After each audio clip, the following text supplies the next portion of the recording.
Mahihirapan umano si Kim Chiu na tapatan ng latest na paandar ni Janine Gutierrez sa Instagram na nagpapakita ng world-class beauty.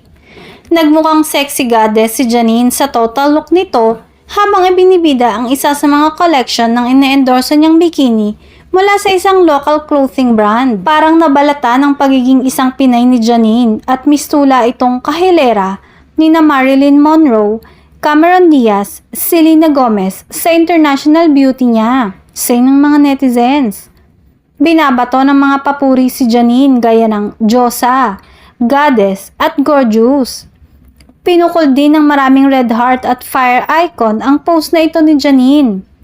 Mukha kasing tinatapatan na si Janine ngayon ng mga post ni Kim Chiu sa mga tupis nito. Maaalalang una nang napabalita ang pagkikita sa taping ng Asap Natin To ni na Kim Chiu at Janine Gutierrez. Pero kapansin-pansin naman daw ang pagdistansya ni Kim kay Janine na nasa kabilang side. Hindi nga rin daw nagpansinan ng dalawa kaya dumiretso agad si Kim sa table ng mga writers.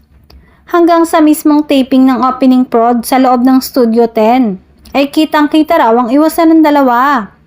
Damang-dama nga raw ng mga nandoroon ng awkwardness sa dalawa. Si Janine nga kasi ang napapabalitang ex-girlfriend ni Paolo Avellino na nalilink naman ngayon kay Kim.